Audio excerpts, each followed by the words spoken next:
Welcome back to the Arbitrage.Run show with your host Donkey Teeth and Kevin from Arbitrage Racing. What's happening, Kevin? What's up, Donkey? How we doing, man? Oh, another exciting week in ZED, and as we teased on last week's show, we have a very exciting debate lined up for this week. We keep these guys in cages, and we haven't fed them for a few days, so they're really riled up. And they're going to go at it here this week. I hope they don't disappoint. I hope that there's, some swearing and real insults going each other's ways. Yeah, I don't know if you know Donkey Keith like that, but when he gets hungry, you start spouting off profanities. I don't know if Foles Vanish is ready or not. Foles Vanish, yeah. We need to get his name changed as we bring him out. Let's bring him on right now. Let's bring both these guys on. So this week's show, welcome, fellas. First off, what's happening, Donkey Keith and Souls? What's up, guys? Thanks for having us. Yeah, thank you. Welcome back. This is the what did somebody call it? The Around the Horn. That's what they requested. Us bringing you guys on for Around the Horn. So I guess I'm playing host here, and so we're going to be talking majority of the show here about Breeding 3.0. We kind of did part one, Kevin and I, last week, giving some of our thoughts on it. I'm sure that him and I will elaborate a little bit more, but we want to kind of get you guys. You guys are both out there vocally. Keith, a little bit critical of Breeding 3.0, and Souls, a huge proponent of Breeding 3.0. Maybe the only proponent vocally in the community. Yeah, at least vocally. At least vocally, yes. So we want to kind of get your guys' thoughts, and if you could be respectful. I know you guys hate each other, but let's try to keep it civil. I tried to, scare him off on Twitter and hope he wasn't going to show up, but it didn't work. Oh, did you guys hype it up out on Twitter? No, I think I tweeted the other day, I'm going to get smoked by this guy after he made some, nice coherent thought point. I was like, this isn't going to work out well for me. I was a bit nervous of the flame job I might get, but on this one, but no, it's all good. I think Souls and I have, in the background, I think we agree we're not that far apart, but it will be good to kind of iron out some of the nuances where we maybe disagree a little bit. So yeah, that's what we always joke, right? Is that like we aren't that far apart, but the points that you tend to discuss the most, right, are the parts that you disagree on. So it seems like you disagree on a lot, but when you agree, it's like agree, and then you move on to the parts that you disagree on. So.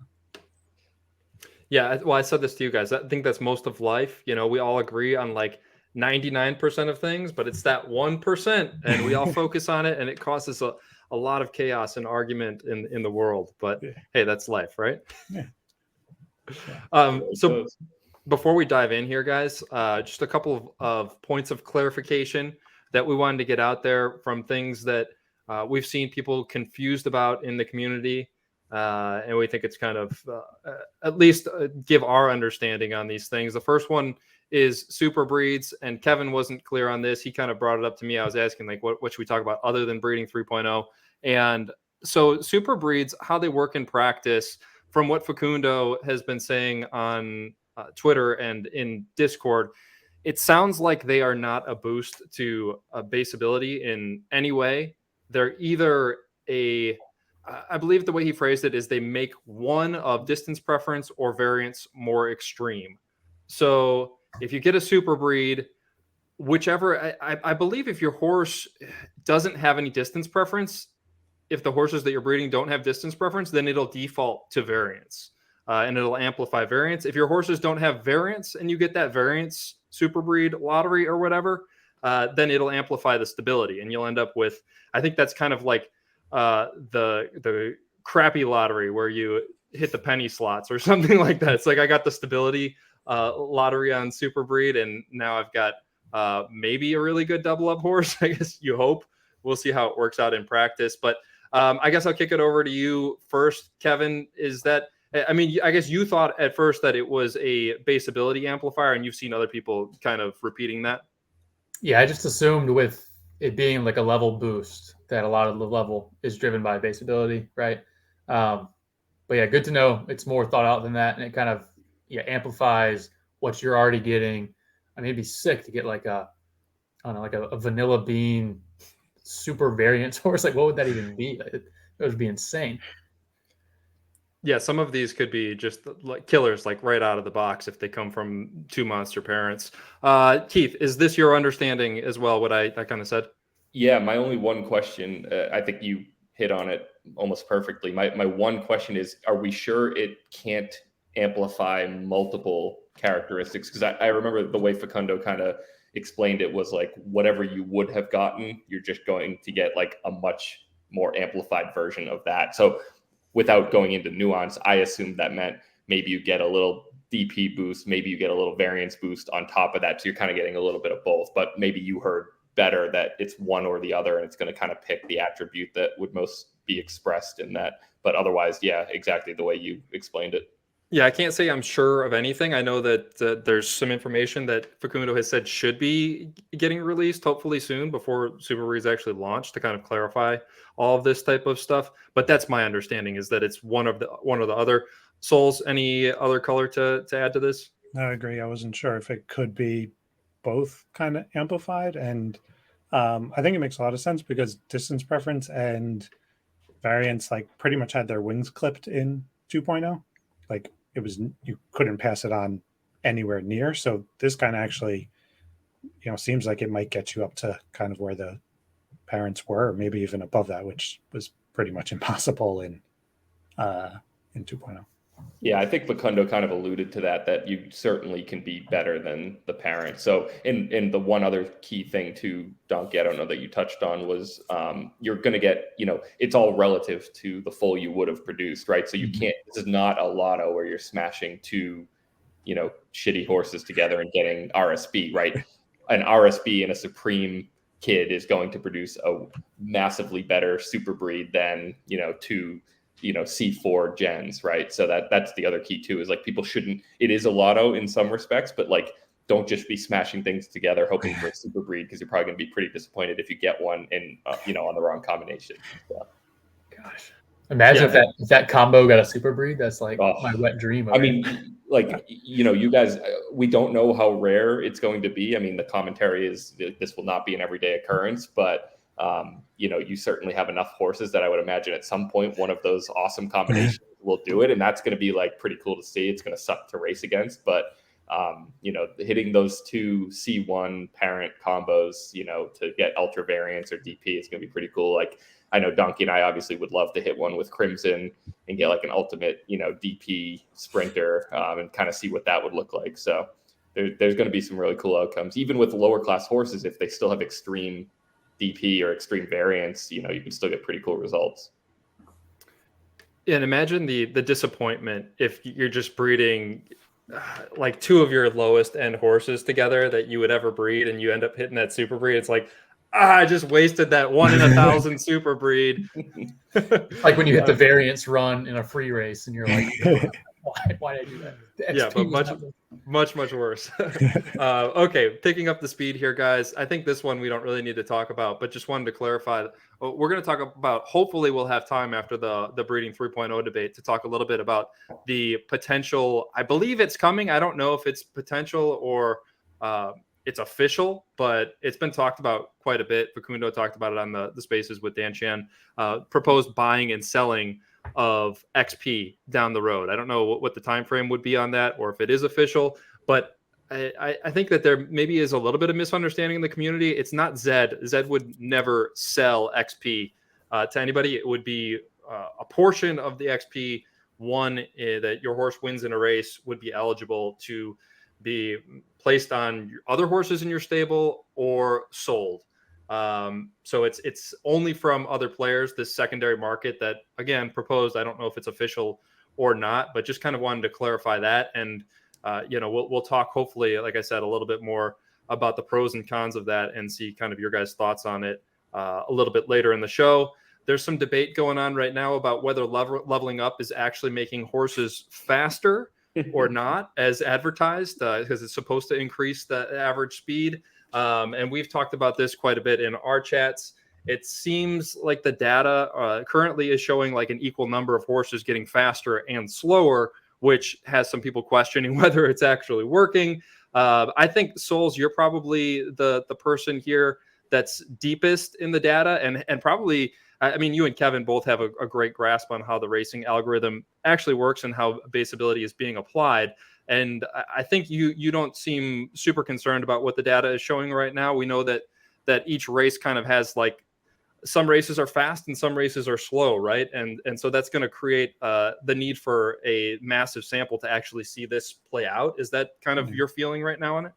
Yeah, I mean, there's so much noise, right? Like we're looking at just raw times, which do right have that fast and slow per race, and then the variance of all these horses, plus the fact that like, you know, there's some bias in the way people run horses. If you're not running well, like you stop running, so then that horse never has the chance to run its fast races. But if you ran fast, you're going to continue running, and then your horse might go on the other side of variance, which makes it seem like it's running slower as it goes up. And then there's a huge amount of correlation, especially in C1, between all the horses, because all the horses that are leveling up are pretty much in the same races, like every single time, especially in like the marathon distance, because there's just not that many of them. So if those races happen to be slow, that's 12 horses that have leveled up a lot that are getting the slower time. Yeah, that are getting the slower. So it's pretty noisy. I'm not ruling anything out, but especially, you know, Facundo on Twitter has seemed pretty adamant that the data is showing that BA is improving. So that's what I was going to say as well. Like, I think we need to take a step back. And like Souls just said, like, don't rule anything out, but clearly this takes a massive sample. There's a ton of noise, like you just said. And Facundo at least seems to be looking at it and seeing that the BA is moving the way it's supposed to move. So I do think, to Dan Shan's credit too, he has seemed to come up with some data that looks a little bit different than what BG and others may have pointed out. So, you know, I think there's different ways to slice it right now, but I think Souls kind of nailed it. And Facundo seems like he's on top of this. As much as I love a good conspiracy theory, I don't think we're there yet. But, you know, maybe we set a reminder for, you know, another couple months. Like, we should probably have enough data to really kind of put this one home. Yeah. Kevin, any quick thoughts on that? No, I think they covered it. Are there still people who think speed doesn't matter? Is that still a thing in ZED? That was great. That was like great. The flat earthers of ZED. But yeah, I agree. From my perspective, it feels like it's working correctly. Looking at flames of horses, like Verve is a good example. I think Verve's up like 40 levels, getting flames that she normally would not in some 12 gate 1400. So it seems to be passing the sniff test for me, but I haven't gotten deep into the data yet. Okay, last point before we get into breeding 3.0 here. There is a little bit of chatter out there on Twitter about how well we did as Arbitrage. Well, I should say you did, Kevin, in December, racing, 19th profit. I think it was our best racing month ever. March of 2021 was better. March of 2021, we had like 19.5.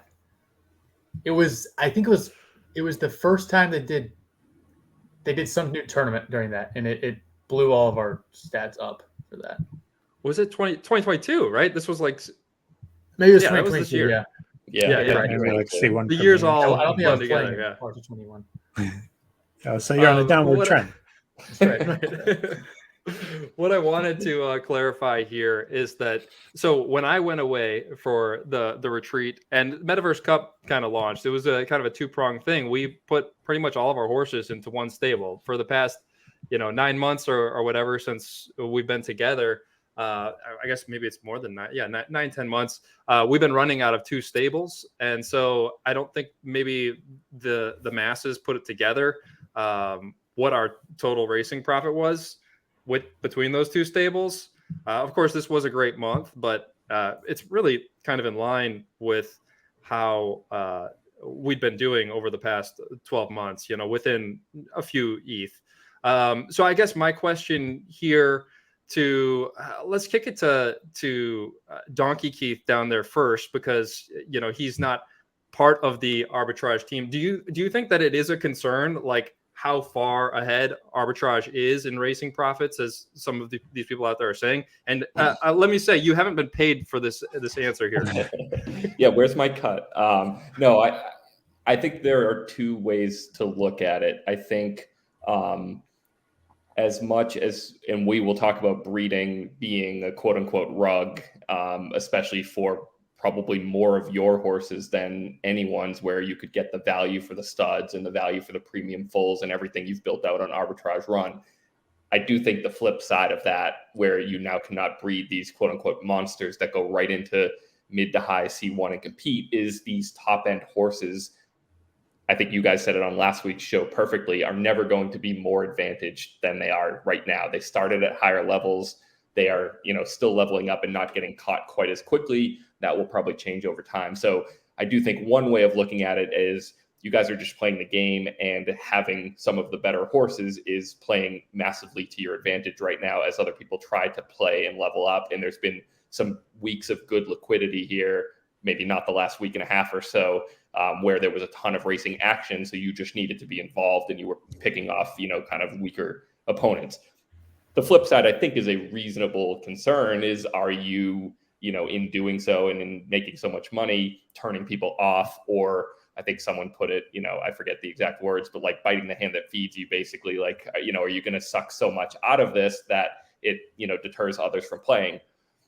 I don't think that's your problem. I think that's a ZED problem. I think ZED needs to come up with more creative ways to race and tournaments, and to maybe kind of, I'll say, bring the fun into racing, where people aren't entirely focused on every drop of ETH that goes into the system and comes out.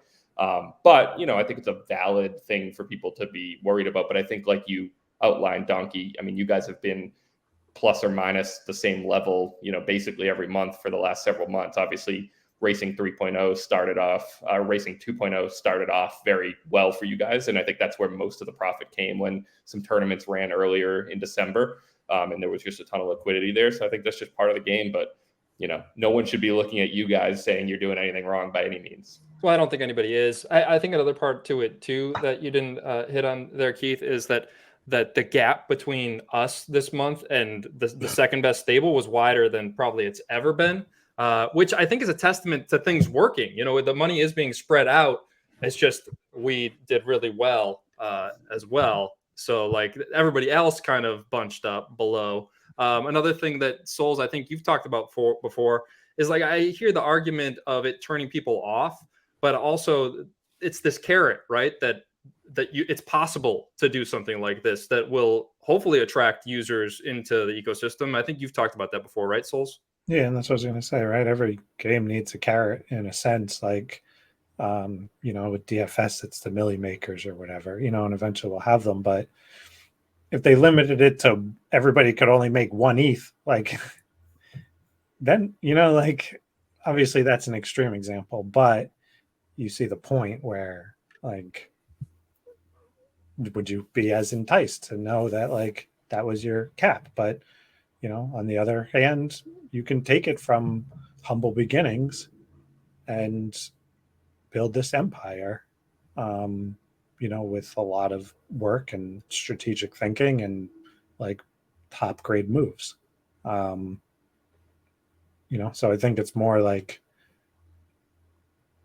it seems like this empire, right? But it's like, I guess in a sense, not like a Cinderella story, but like kind of like, it's not like it was started with, getting a moolah on a pull, right? Like it was time and hard work and getting an RSB on a pull. no, Kevin started it. And yes, I totally agree with the comments there, Souls. And I think the other thing, Kevin, which Keith did hit on, is what has changed here in Racing 2.0 and Breeding 3.0 is stables like us, our ability to continue to just run away. Like we could continue with the old breeding algorithm to crank out monster after monster. And the only way that anybody else could have a chance at the top end was to come through us, which is why we created Arbitrage.Run, because we identified it, as a concern, or go through one of the handful of other large stables that has a few monster racers to put together. Now, it's become, we're going to talk about it here in 1 second, but more fair, I guess. There's maybe some issues involved with it, but I think that that's a process that will play out over time. Kevin, before we dive in on this breeding debate, any last thoughts here on this? No, I think the only thing you guys didn't touch on was like with the gap. The reason, I mean, that gap was there this time is there weren't as many tournaments like this cycle, right? So if Zed's providing all these tournaments, they're basically fluffing up the prize pool for everybody. So it's not a zero-sum game. This time, I think if you looked at earnings, it was much more winning from other stables and paid racing. So when you have that much of an outlier, it does feel like, crap, I keep losing to arbitrage more than normal. Whereas if it's Zed's money we're winning, it doesn't feel as direct. I think that was some of the sentiment. And then, I mean, yeah, I think it is a good carrot to shoot for.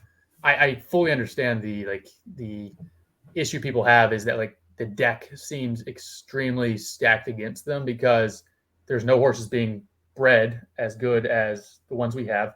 The ones that are winning for us have been winning for a year plus. A lot of them are not even breedable these days as 1.0 type horses. So all these things can be solved eventually once aging comes in, once they maybe revamp some of the ideas around 3.0. So I do think once that happens and it's not such an insurmountable amount of horses and type of horses we have, it'll feel a lot more like a carrot and less like a stick. Yeah, that makes sense. So moving on to the breeding debate here, guys, what everybody came for. Let me kick it to Donkey Keith first, because he's kind of got the more mainstream view, the view of the community to, I think, bring to the table here. So Keith, let me ask you, has breeding 3.0 gone overboard in nerfing the value of base ability relative to the other two traits, distance, preference, and variance? And has it also gone overboard at the same time, nerfing the value of Nakamoto's relative to the lower bloodlines? Because Nakamoto's are traditionally the horses with the highest base ability, right?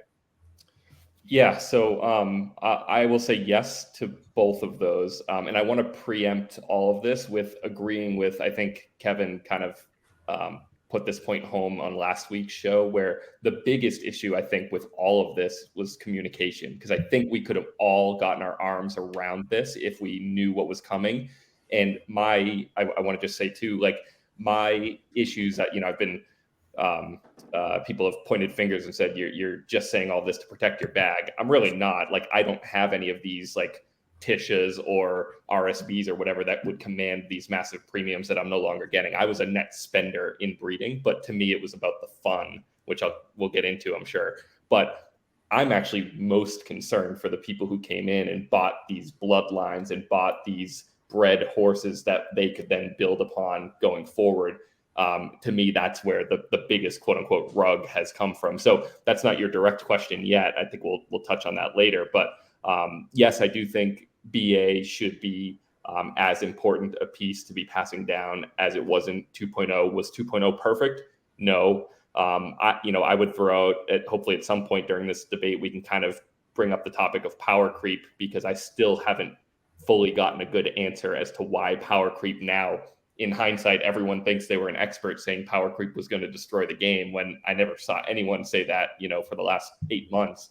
I'm still not clear why that by itself was going to destroy the game. I think the racing environment we were breeding into was destroying the game, the combination of the two. And I think we should have been given a chance to have something more similar to 2.0 with racing 2.0.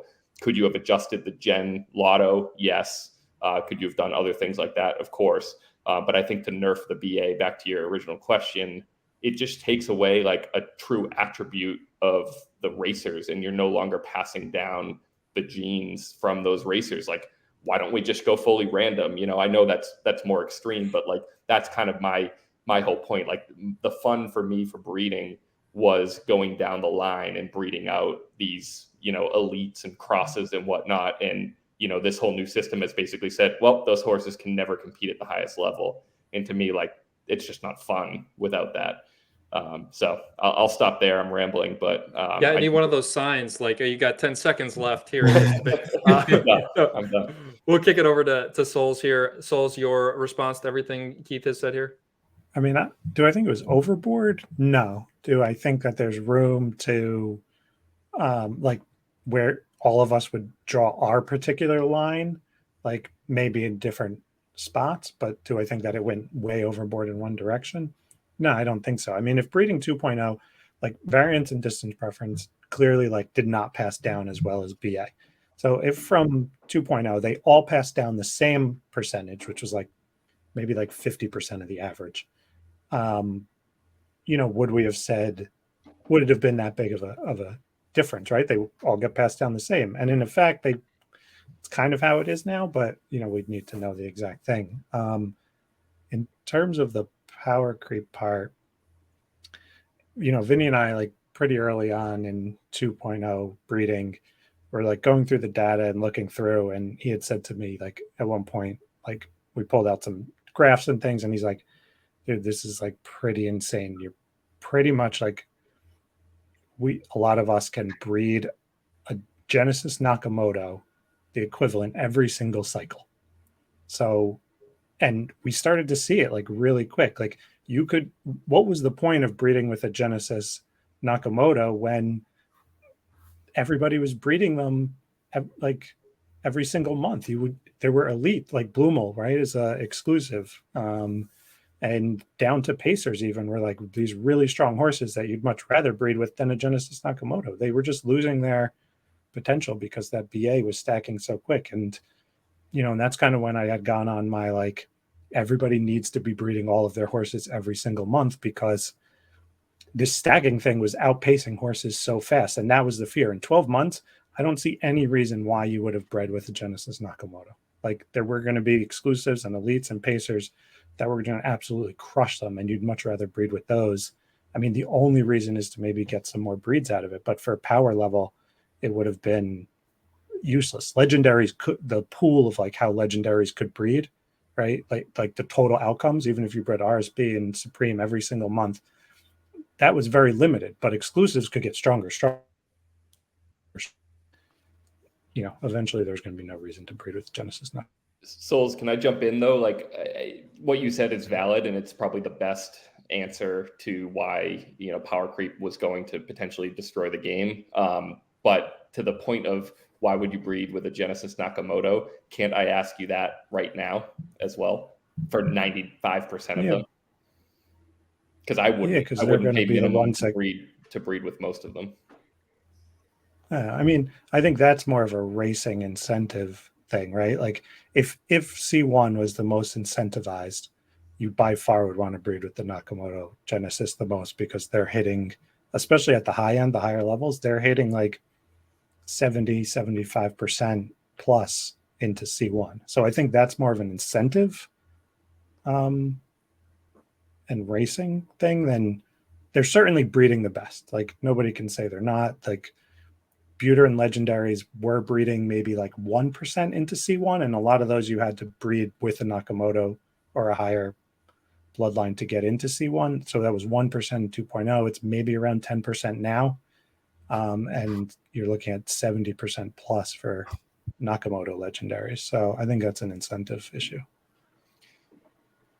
Yeah, well, I guess the question for you on that, Souls, is that so yeah, they're producing the highest level horses on average, right? Genesis Nakamoto's breeding two together. Makes sense. They have higher levels to start with, and that's a big part of the starting level equation of a foal. And legendaries are producing the highest level offspring because it's now based on that breed type significantly going into that equation. Yeah. But we get these offspring that are, for most Genesis Nakamotos, they don't have, I guess I shouldn't say for most, from a large percentage, right? They don't have a lot of distance preference or variance. They're very strong base ability horses. So we end up getting a lot of these horses that don't really have a chance to win out of the gates, don't really have a chance to win after you level them up because you can't improve variance or distance preference. So you get a lot of these mids that their only hope ever is to really win in double ups, which, I mean, right now, hopefully this changes, right? Those are being raked at 10% like everything else. And I mean, they're only going to get more competitive. It's very hard to create a profitable horse with that mold, isn't it? Well, that's a racing issue, not a breeding one, right? They're not breeding any different than they were. Like the distance preference and variance part of the algo hasn't changed at all. So in theory, if you just like leveled that's more of like the racing change where you can level up. If you made all those horses level 700, they're the same exact horse as they were from 2.0 algo becoming 700. Yeah, so this is my issue as I've thought about it more and digested it more, is so we can improve base ability. We can improve distance preference or variance through playing the game, through racing. So obviously, the one trait that you can't improve is going to be less valuable than the other two that are locked in forever, right? You can never improve variance and distance preference by playing the game. So the value of that goes down significantly because you can gain it potentially through buying XP down the road. Many different ways to do it. You can slam two Buterins together and get a horse that's got a very high starting level that's all base ability. So it's being given away. Base ability is being given away in many different ways right now. So the value of that by nature has to go down. And I get the argument that base ability was way too valuable in breeding 2.0. I agree there. It makes sense. That was a huge problem with this power concentration that was happening with the top stables. Now I think it's gone overboard in the other direction. Now I think, if you've got a Buterin that's got a really strong distance preference, why would you want to breed with a plotting mid Genesis Nakamoto that's all base ability? Why wouldn't you want to go after those traits that can never be improved, that are more rare, right? So should you want to? Like, should an average or crappy Genesis Nakamoto be more valuable than Mula Mula? Well, I wouldn't say it should, but it should be more valuable than, Mula Mula is what? There's like 3 horses on Mula Mula. Yeah, that's Mula's a bad tier. example. I think there's more valuable, like the percentage of Buterins that are more valuable than Nox now, the percentage is higher. I might be slightly exaggerating, but most Nox are worth 0 right now. Now that might change. They will make tweaks. I fully get that. But right now there's no breeding value and they can't race. And I do think we need to also eliminate this whole, when they get to level 700, they do this, right? I've heard that from the Zed team far too much. They're going to lose the entire way. I don't think Zed factored that in, that when you're breeding these BA donkeys, whether it's smashing 2 Butte Genesis to get a 515 legendary, or smashing 2 low-end Nakamotos to get a C1 legendary, they're just going to lose. They're going to keep losing. They're going to bleed ETH, especially with Rake. They're not going to be fun to run and freeze.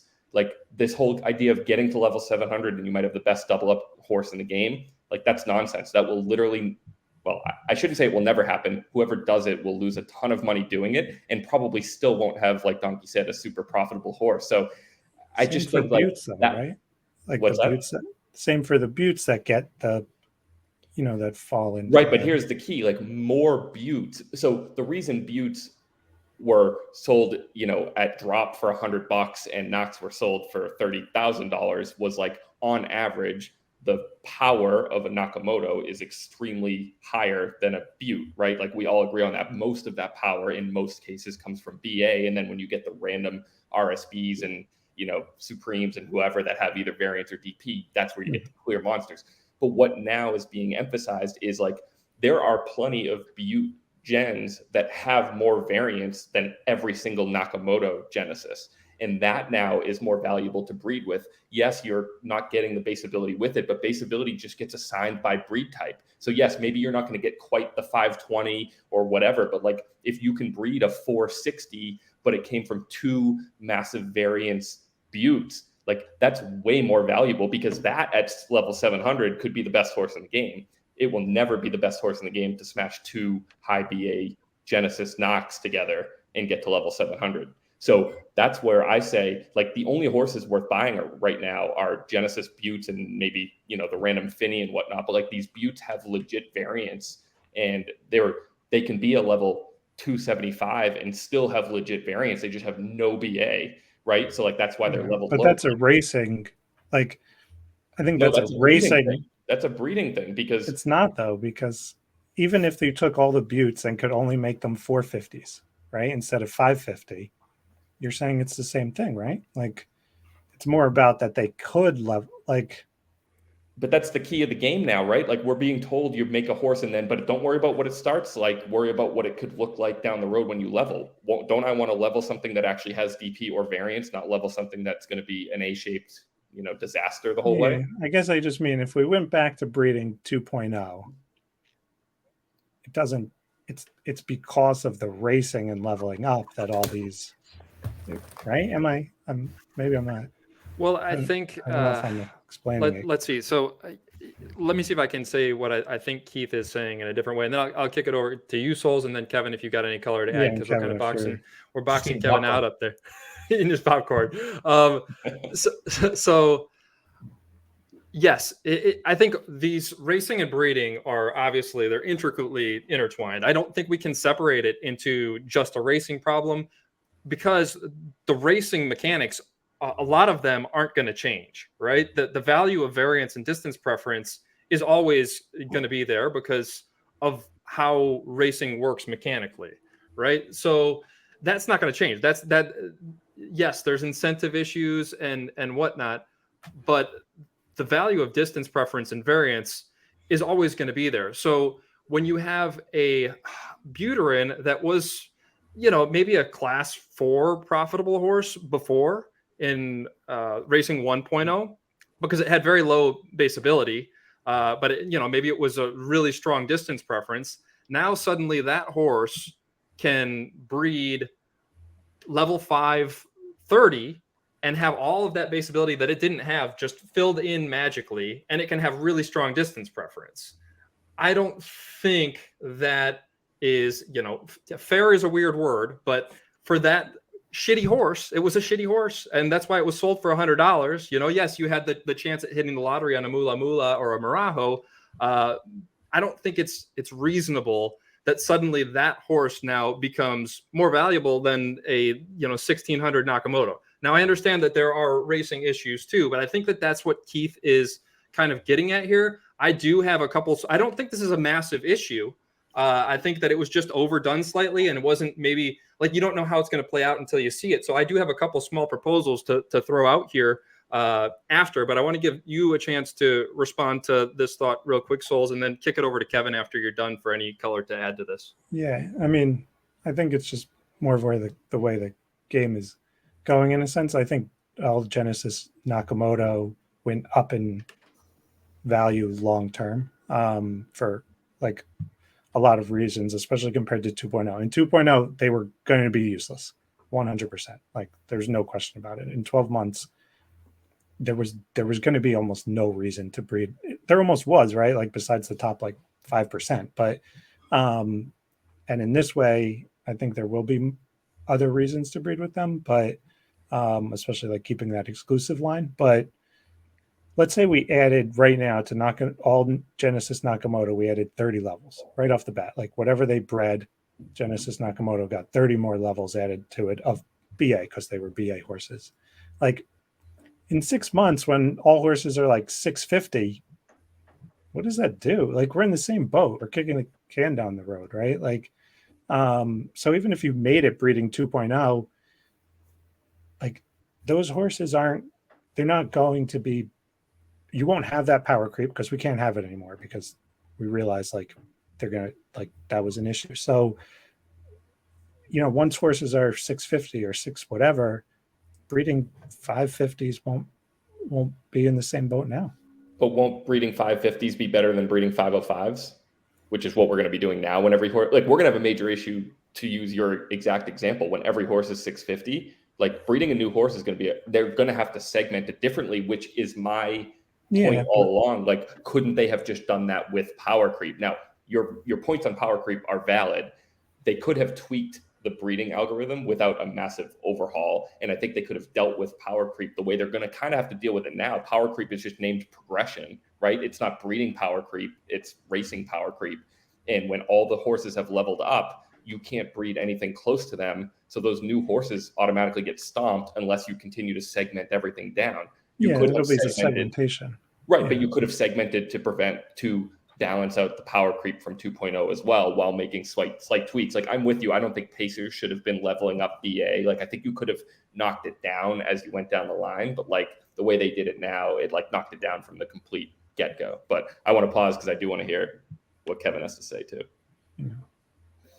No, I mean, I think you guys touched on most of it. I do think one thing that's interesting hearing it, how Souls just mentioned it, where like effectively 3.0, breeding 3.0 is in some ways the exact opposite of breeding 1.0, where 1.0 you would have base ability mattering and variance and distance preference was just like entirely random and it would just spit it out, right? And now 3.0 is distance preference and variance matters and it just spits out base ability. So I know there's some correlation stuff there, but it's just interesting how it is like the true inverse of breeding 1.0. And then you have super breed, which is kind of like the accentuated lottery impact from 1.0. It's just interesting. But yeah, I don't have a ton to add. I think you guys touched on all the other points, and I don't really know what side I'm on, to be honest. I flip-flop every time you guys go back and forth. And I do too. Like, I think there's room to move that, right? Where you draw that line. I just mean in 6 months, or we think about in 12 months, are we going to be in the same spot? And of course, yes, breeding a 550 is better than a 505 in a sense. If there's a segmentation every 25 levels, right? If they added a 575 to 600 right now, and you could, or 550 to 575, it seems more of like an incentive. And the other reason to keep it a little lower is if you can just go and breed a 560 right off the bat, like those boosted horses were, right? I bred 2 510s, I bred a 560. Everybody was outraged. Like, if you could do that, is there any does it take away the incentive to level up a horse from 500 to 501? But I'm not stuck on where it is right now. Like, maybe over time they make it a little stronger as horses level up, not as strong as if you raced and leveled up your horse. But, if every month you bred 5 levels stronger, something like that, there's a lot of answers. I don't think anything is simple though, right? Like Facundo comes with 14 years of game development, probably played games his whole life. His last role, he was in charge of revenue and growth for 6 games, including a horse racing game, with millions of users. Like I don't think anything is a simple challenge. Yeah, and like you can still tweak racing as well, right? Because they're going to tweak racing. There's going to be modes or segments that incentivize breeding, because right now levels are going to keep going up and the breed levels are going to stay kind of as they are.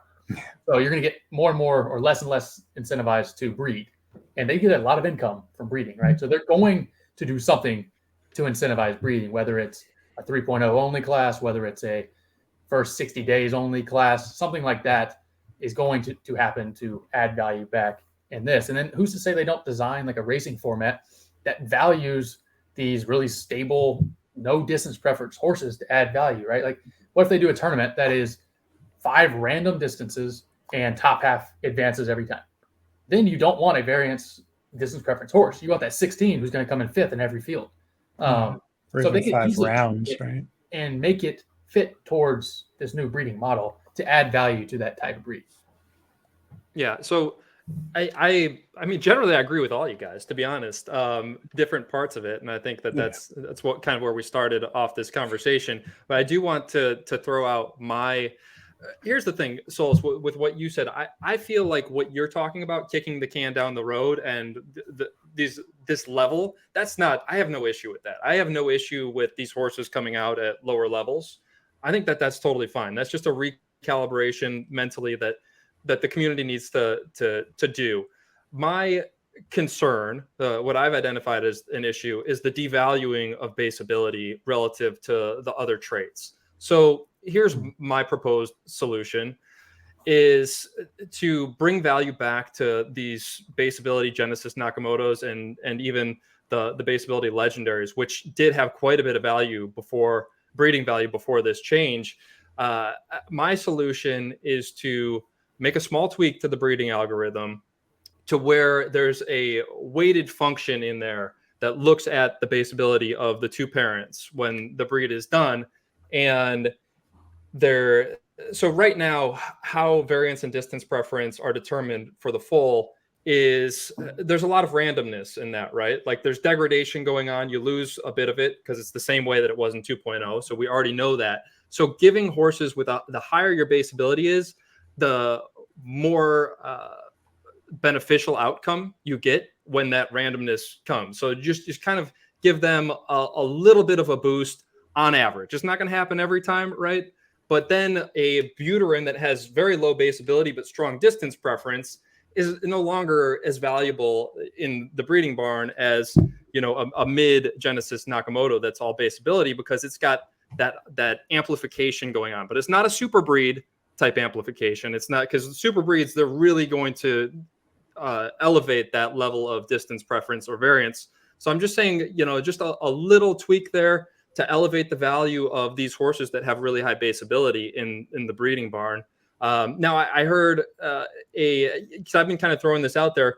One response was, well, let's just do it to all Nakamotos and do it by bloodline, because you don't want to screw the Nakamotos that have lower base ability. But I don't think that that's happening, because if a Nakamoto has lower base ability, based on how horse traits were from the start, then it had strong distance preference and variance. So it's already really valuable in the breeding barn. So that's my proposal number one. And proposal number two, I got to go grab my charger for my computer, and I'll kick this over to Souls for a response. My proposal number two is to elevate the outcome for exclusives, so that exclusives are producing essentially the same as legendary offspring. I don't see any reason for exclusives to have been capped and have so few producing in class 1. I think that these really good legendary horses from great bloodlines that were valuable before this update should be boosted by giving exclusives the same treatment when you produce an exclusive foal to a legendary. So Souls, kick it over to you for response to my ideas here. I'm going to go grab my charger. Yeah, I mean, if you boost the exclusive, it's kind of a similar argument. I don't think it's an issue to boost them. You would boost Genesis as well. I mean, right now there's probably enough the user base is small enough that like there's enough legendaries for everybody to get a legendary and be in class 1. Like, so you know, as the user base grows or whatnot, I think that exclusives will need a boost. But you know, right now they probably have some balance they want between class 1 and class 2, where they don't want class 1 to get huge. But again, where they draw the line on how those horses breed, I think is just a judgment call. I'm not going to say it's perfect or not perfect. Like, I'd be fine with moving it to wherever. Honestly, like I wouldn't care if I could again breed a horse that was a 560 and make everybody freak out on Twitter. Like that'd be fine with me. But because I don't think it necessarily like creates a huge issue as long as it doesn't go back to the way BA stacked with 2.0. Souls, do you have an issue with this idea now that like bloodline building is essentially gone? I won't say entirely gone, but like that. When I say bloodline, I don't mean like lineage, right? Like our ancestry. Lineage, yeah, lineage. So like a horse's lineage. Like to me, the fun part about breeding was like I've, you know, mapped out who I'm going to put together, and like 3 generations down, I've had so much great blood that even if I pull an ancestry roll, like everything's going to hit. I'm going to, you know, this elite's going to be awesome. Like that was the fun part. And that's literally gone. Like I have no desire whatsoever to breed a new horse right now. Like, am I in the minority, or like, how do you do you just get fun from a different part of breeding? I don't think need another 470 or 510 or useless numbers that horses are just going to start losing out the gate to better horses. Like I want that ability to get that elite that hits C1. And I'm like, this is the horse I want to level up, instead of just getting all these horses that like, I don't want to level up any of them. Yeah, no, I mean, obviously like, you know, the Pacers and whatever were capped. So like you're going to be within that. Was it fun before? I didn't find it like with the Pacers. I enjoyed the thrill of like, oh, could this be an amazing Pacer? But like in the end, it was like just a BA Pacer, right? Like forget it was just Pacers. like Smash BA. I'm with you on Pacers. Forget Pacers. The lineage and the ancestry, I think actually like probably matters more now, because now you need no gaps in like your variance and your distance preference, kind of, because it used to be just keep smashing like high BA horses together, and even if you get an ancestry pull, you're fine. It didn't matter, right? Because BA and distance preference and variance were like pretty like nearly inconsequential in the scheme of things in 2.0. Like they just didn't matter. Like you have these horses that just had a ton of BA that just smashed at they were the best horses. Like, so I think now that like cultivating that lineage and ancestry matters more. It just happens to matter around variance and distance preference. But when I'm saying, like, I guess maybe I just have a different grip on or idea of what is fun, but like, I don't want to produce an elite that can't get to C1. I just don't want to. Well, I think that maybe I have to think change that's- my thinking, but like, I just think you don't want do. that. And I think that that's the intention, is to create a different space for new users to come in and play, and have more safe spaces where sharks like you, experienced players, don't want to play. So I think that that's kind of by design. But I think the happy medium, to me, as somebody who's thought about breeding for the past 18 months and put my life into this, I like curating bloodlines. So that's kind of what I see from my proposal, is like, you can continue to stack into exclusive. If exclusives, maybe they don't need to breed exactly. Maybe the outcome doesn't need to be quite as high as a legendary Full Souls to kind of protect that Genesis value a little bit more. But if you can continue to stack into those exclusive female lines, yes, it'll hurt still when you get a male, because then you can only produce the elites. But unless you get a super breed, you can still kind of curate those bloodlines. And then again, bringing value back to that base ability trait. Because if we look at, we own, Kevin and I and Keith own probably the most valuable breeder in 2.0, third head. And his value has tanked more than probably any horse in the game, to be honest, in breeding, because he doesn't have super strong distance preference. He's got good variance, but not crazy variance. His value is base ability. And so now his lineage is all base ability, right? Like the value of a horse like third head has just been crushed in breeding, and to compound it, in racing too, because all other horses can catch up in base ability. So you took arguably the best horse in the game. I mean, it was third head in RSB, and you've kind of amplified the value of an RSB, and you've destroyed the value of a third head. So if you can figure out how to make a small tweak to bring value back to base ability relative to distance preference, and add that aspect, because right now, to me, we've taken away a very fun aspect of the game, and we can all agree the more aspects, the more different ways there are for people to play the game, the better it is. And I feel like we've taken away the ability for stables and players to play the breeding game and build great lineages. Where I started in breeding was building out, you guys all know, these Peach for Hours bloodlines that I built out and kept stacking into, and it was a blast. And for somebody to be able to have that chance to build their own bloodline generations down, even if it's only at the exclusive level, and have that be their bloodline, their stable's bloodline that they continue to produce monsters from, I think that's an awesome way to play, to get to opportunity to play the game that I have a hard time letting go of. I mean, I can. Wait, why can't you do it now? I'm confused. I missed that point. Like, why?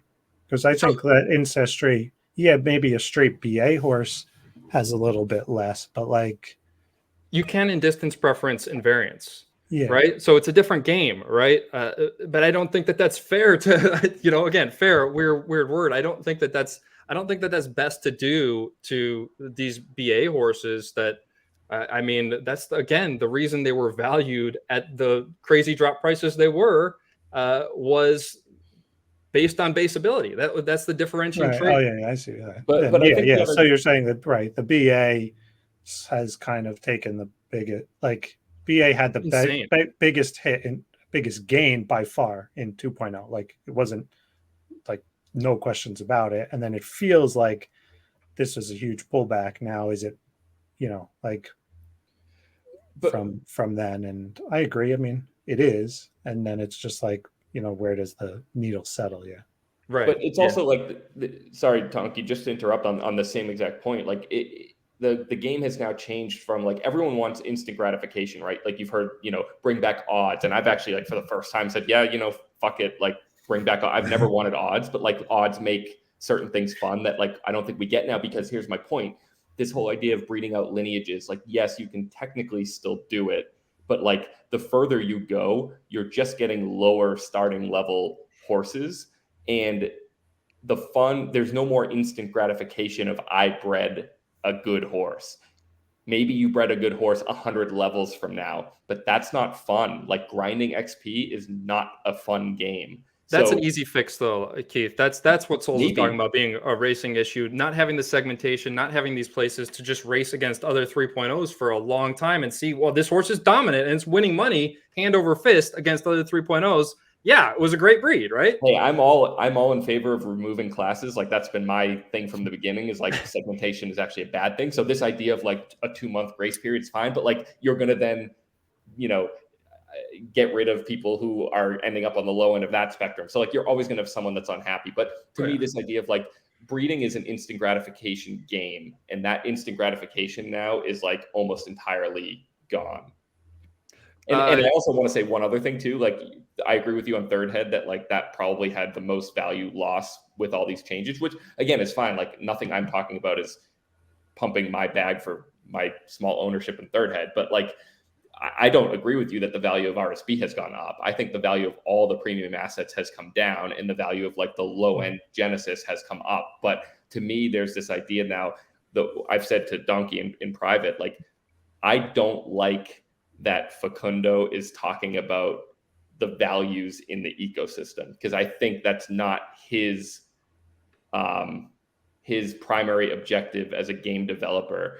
He needs to be focusing on making the best game that can fit the most economies within it, rather than trying to dictate what the economy needs to be like. Because I think what he has basically done has said, I didn't like that there were a lot of expensive things up here. He said on Twitter, I didn't like the prices people were paying for breeds. Let the economy figure that out. Like if people are not making a return on those, the prices will come down.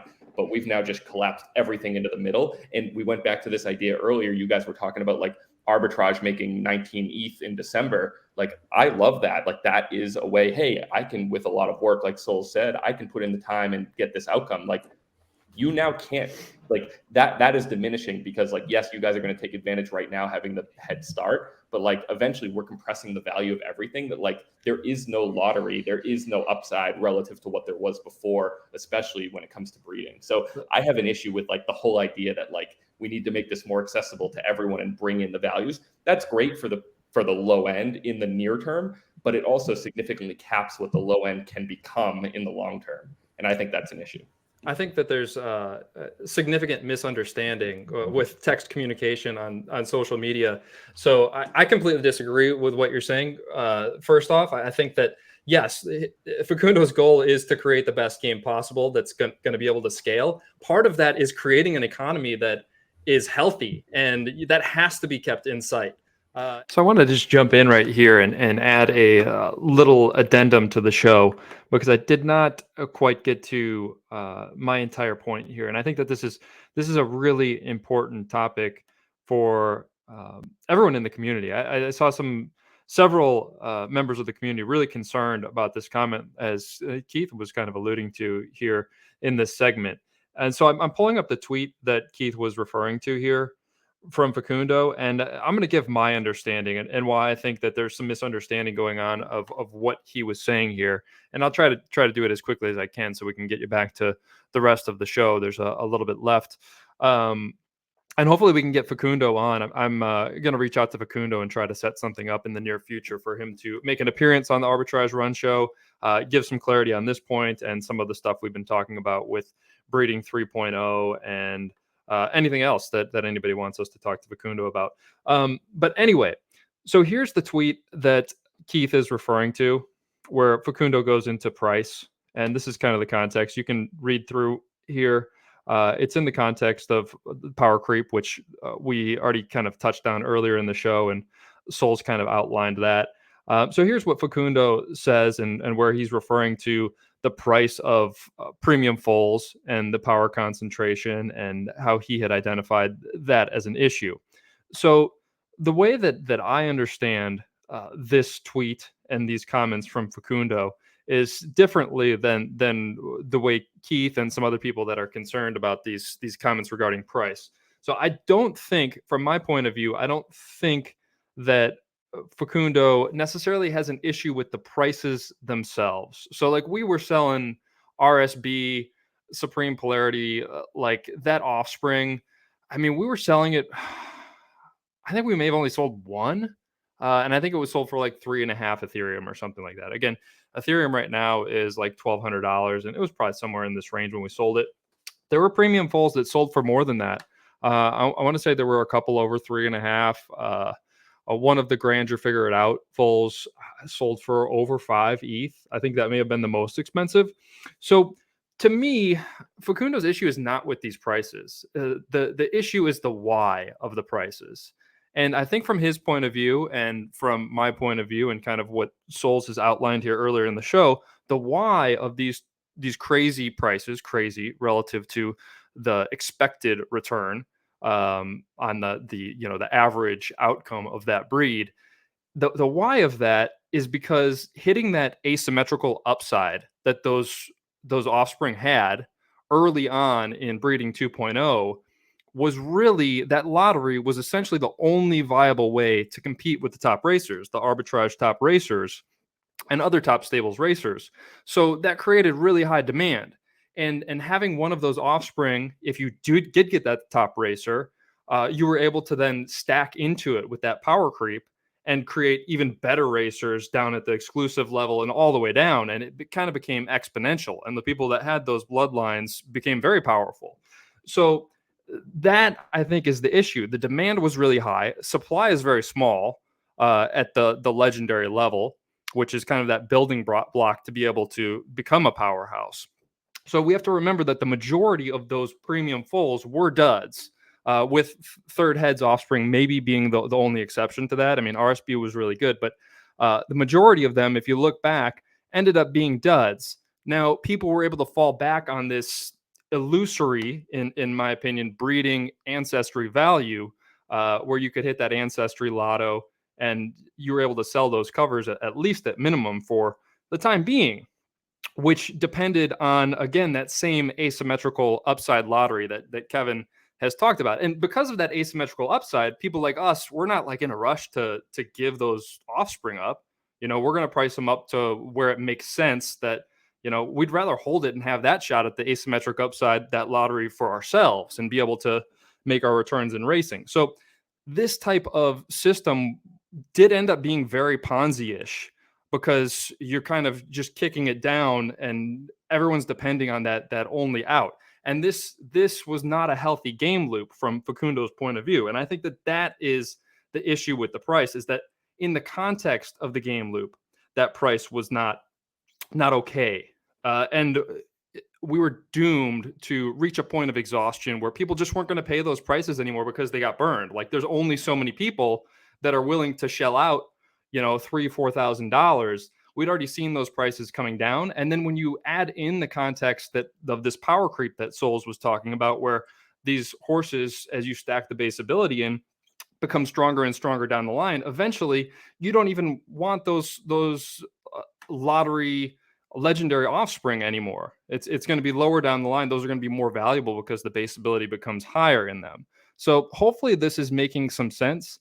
The outcome of that old model was that power would continue to concentrate, and people with large stables and the right pieces would continue to become more and more powerful, and 99% of all Z1s would become worthless, not only for racing but for breeding too, as Souls has kind of outlined here in the show.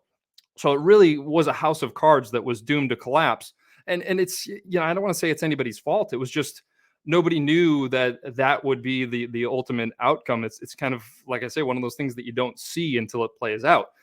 But coming back to this question of Facundo's focus on price and economy here in this context, I think it's healthy. And I don't think he has an issue with valuations being high. In fact, I think he hopefully would agree that it's a good thing to have valuations high. It means the game is successful, but it needs to be for the right reason.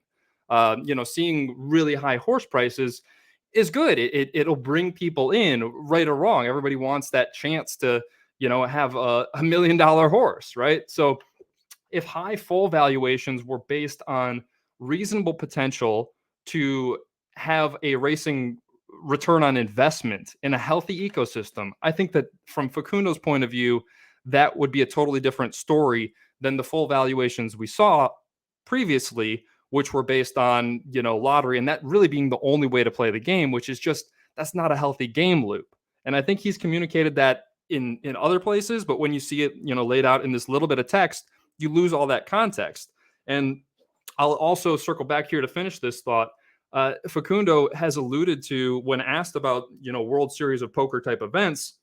He said that if we don't see those in the future, those massive prize pools, then they've probably failed in their goals of building this game. So, if you're talking about having $1 million prize pool for a tournament or $10 million prize pool, and the best horses in the game have a leg up on that and a chance at that, of course, their valuations are going to be high. So I think when you take all of the pieces and all of the context together, people have, they've narrowed in on one comment and they've gone overboard in saying, oh, well, Facundo wants all prices to be equal and, socialism and all this kind of stuff, which I just don't see that as that. That's not how I read it. That's not how I see it when I have all of the context of everything else that I've listened to and read from this team. So, I really wanted to clarify this point because I do think it's important, and hopefully we can have Facundo on in the near future to hit on this as well as all the breeding 3.0. And I should also add in here really quick that I had this discussion with Keith after the show, and his response to everything that I just said here was that his whole thing behind the economics point that he made regarding Facundo being worried about prices was that we didn't get to see breeding 2.0 or something closer to it in the context of a functional racing class system. He thinks that prices would have rebalanced themselves in this system, the new breeding 3.0 system. In the prior system, the only way to compete was to shoot for the moon and compete in a Clyde Class 1, and now that's not the case. My response to that is that, again, I'm saying he wasn't actually worried about the prices themselves, but the why of it. And while Racing 2.0 fixes a lot of these issues, Souls has highlighted here in the show pretty clearly why Racing 2.0 couldn't fix all of those issues. And the breeding algo needed to be changed to eliminate that power creep and alter that issue. So from my point of view, Facundo was identifying the issues and saying that the price of mostly losing lottery assets was just one signal among many. And it's easy for that to get taken out of context as, he doesn't want highly valued assets and wants everything to be valued closely. But I don't think that's the case at all. But we'll get back to the show here. Sorry for the interjection. And this economy that Souls has highlighted very clearly why it didn't work and why there wasn't going to be a game in 12 months. And that's why RSB's value has gone up, not just because RSB wasn't going to have a ton of breeding value in 6 to 12 months as this power creep continued to go, but also because the value of RSB's distance preference is the most valuable thing in breeding right now. And that's why you see, and RSB also has relatively the highest BA in the game for a horse with that strong distance preference and variance. Yeah. So RSB is the holy grail now, and every other horse that doesn't have that has been lowered in value. And I echo everything that Soul said on the value of Genesis Nakamoto's having gone up long term. Yes, short term, the value of everything has gone down because there's just a major market shock going on right now. Too many changes all at once, too many. These changes had to happen, and I kind of appreciate the way that they did it without going in the other direction. So yes, the value of everything in the short term has gone down, but that has created a massive opportunity for people that understand the long game, like Souls and other sharp people out there. There's no better time, in my opinion, to buy Genesis Nakamoto, even a mid, because I don't think that they're going to stick with these changes. I think they're going to make small tweaks to bring those values up. Of course, total speculation, not financial advice, but that's the way that I kind of look at all this and see it playing out. I agree with that. Kevin, though, do you agree with what Donkey just said? Because my opinion on the breeding value for RSB is the combination of the three. But now that BA isn't as strongly valued in breeding pass down, if you want to breed a dominant marathoner that has variance, I don't think RSB is the first place you go now. RSB will get you the highest starting level offspring you can get with that combination. But there have to be lower class horses. Off the top of my head, it's not the right answer. But if there's a blue bagger type that's in class 3, right, it doesn't have the BA. You probably have a horse on the top of your head better than I would. But I actually think now that is taking away from the breeding incentive, even with RSB. Obviously, not to the extent of Third Head and others. Yeah, I mean, I think eventually starting level is going to matter a lot more than it appears to right now. Once they have a young horse division, whatever we call it, 3.0 only, it's going to matter when like RSB's starting levels and what he produced this first 3.0 breed cycle was, I think, by far the best of any stud out there, right? So eventually that is going to matter, and that's where I think a lot of the value is going to come from, and it's all with really strong distance preference too.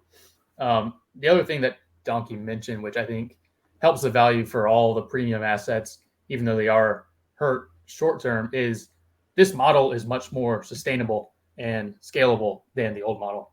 And nobody was buying a Nakamoto hoping to get it all back in a year. And that's basically what you had to do in the old model because it was dying and dying quick. So at least they can scale this. There's some tweaks that need to be made, but RSB can breed forever, really, right? So that is extending the timeline we can be profiting off of RSB, even though it's not as maybe front-loaded. It's extending much longer, or at least possibly extending much longer under this new model. And just to add a little bit more, and then I'll kick over to Souls for final thoughts here. Keith, when you say like a blue bagger, yes, okay, so right now that wasn't the right example, too. Well, whatever, Yeah. you know, we'll call it Mula Mula. I mean, I don't know. Mula Mula is not a really good example either because Mula Mula should be worth a lot to breed with. But a lower level Buterin, the thing is, if you don't land in class 1 and you're Buterin, you need a ton of XP to even get up 5 levels. That's a lot of grinding, and don't discount how much pain that is. You know, if you're trying to get into class 1 when the incentives are there, and you get a 480 horse.